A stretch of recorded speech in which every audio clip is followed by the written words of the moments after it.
அன்பானவர்களே, அன்பு வணக்கங்கள். கர்மா என்பது என்ன?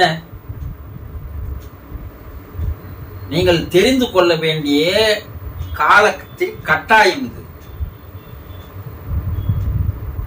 கர்மா என்பார்கள், வாசனை என்பார்கள், சமஸ்காரம் என்பார்கள், பதிவுகள் என்பார்கள், வினைகள் என்பார்கள், பாவம் புண்ணியம் என்று பல பெயரை வைத்து அழைக்கிறார்கள்.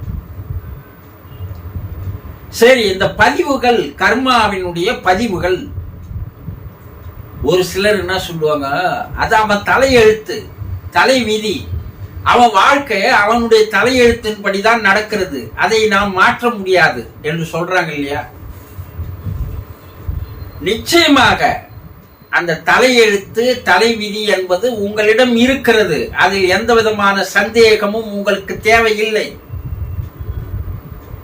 இந்த தலையெழுத்து, தலைவிதியை இறைவன் எழுதல, அதை நீங்களே தான் எழுதி கொண்டீர்கள். நீங்கள் நினைக்கின்ற நினைப்புகள், நீங்க இந்த ஐம்புலன் இருக்குது பாருங்க, நம்ம மெய், வாய், கண், மூக்கு, செவி என்று சொல்லக்கூடிய இந்த ஐம்புலன்கள் செய்கின்ற செயலுக்கு ஏற்ற விளைவுகள், அதுதான் பதிவுகள் என்று சொல்கிறோம். நீங்கள் கண்ணால் ஒரு காட்சியை பார்க்கிறீங்க, அந்த காட்சியானது சுருங்கி ஒரு புள்ளி அளவில் உங்களுடைய மனதில் பதிவாகி விடுகிறது. நீங்கள் காதால் கேட்கின்ற ஓசை சுருங்கி அலைவரிசையில் ஒரு புள்ளியில் வந்து பதிவாகி விடுகிறது.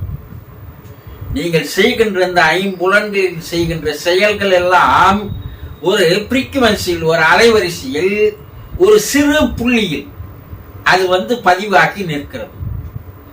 அந்த சிறு புள்ளியில் பதிவாகி நிற்பதைத்தான் நாம் கர்மாக்கள், வாசனைகள், சமஸ்காரங்கள், பதிவுகள், வினைகள் என்று சொல்கிறோம். அது எந்த இடத்துல பதிவாகுது? உங்க உடம்புல எந்த இடத்துல பதிவாகுது?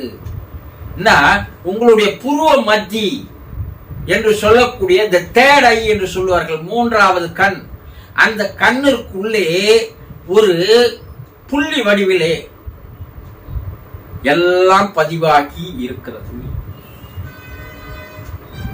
அதற்குள்ளே போன பிரிவியில் நீங்கள் செய்த எல்லா செயல்களுடைய பதிவுகளும் அதில் இருக்கிறது. அதுதான் எடுத்துன்னு வந்திருக்கிறீங்க. இது முற்பிறவியினுடைய பதிவுகள், சஞ்சித கர்மா. இப்ப நீங்க பிறந்ததிலிருந்து இந்த வயது வரை, இந்த நிமிடம் வரை நீங்கள் செய்த செயல்கள், உங்களுடைய ஐம்புலன்கள் செய்த செயல்களினுடைய விளைவுகளாக வருவை பதிவாகி இருக்கிறது. அது தற்கால பதிவுகள், பிராப்த கர்மா. இவை இரண்டும் உங்களுடைய புருவ மத்தியில் மூன்றாவது கண் என்று சொல்லக்கூடிய பொட்டு வைக்கின்ற இடத்திலே அவை ஒரு சின்ன சிப்பாக அவை பதிவாகி இருக்கிறது. இதைதான் தலை எழுத்து, தலை விதி என்று சொல்கிறார்கள். இதை உங்களால் நீக்கிக் கொள்ள முடியும். அப்படி நீக்கிக் கொண்டீர்கள் என்றால் உங்களுடைய வாழ்க்கையே டோட்டலா மாறிடும். ஒரு அற்புதமான, ஒரு ஆனந்தமான, ஒரு இன்பமான, ஒரு மகிழ்ச்சியான, ஒரு சந்தோஷமான, ஒரு தெய்வீகமான ஒரு வாழ்க்கை நீங்கள் அமைத்துக் கொள்ள முடியும். ஆனா அந்த பதிவுகள் இருக்கின்ற வரை அந்த பதிவுகள் படிதான் உங்கள் வாழ்க்கையானது செல்லும்.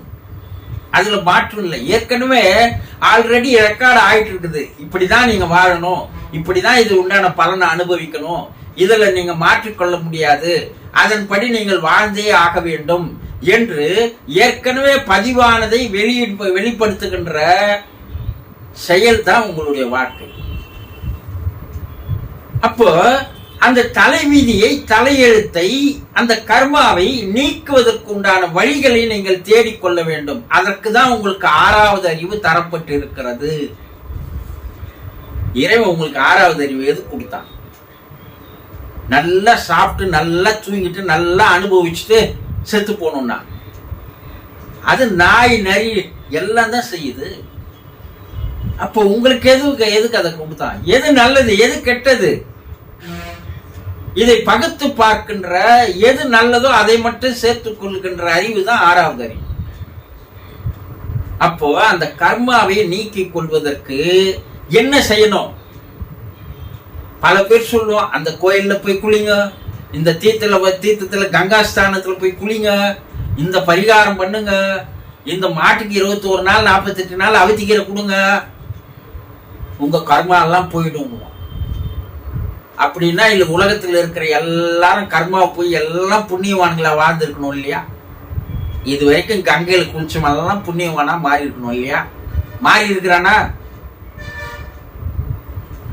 புறத்தால் எந்த ஒரு செயலாலும், எந்த ஒரு நடவடிக்கையாலும், எந்த ஒரு சடங்குகளாலும், எந்த ஒரு செயல்களாலும் உங்களுடைய கர்மாவை நீங்கள் கரைத்துக் கொள்ளவே முடியாது என்பதை முதலில் தெரிந்து கொள்ளுங்கள். இது ஒரு முட்டாள்தனமான செயல், அறிவுகட்ட செயல், அறிவீனமான செயல். அப்படின்னா அந்த கங்கை நதியில் இருக்கிற எல்லா ஜீவராசிகளும் புனிதமாய் இருக்கணும் இல்லையா? கிடையாது.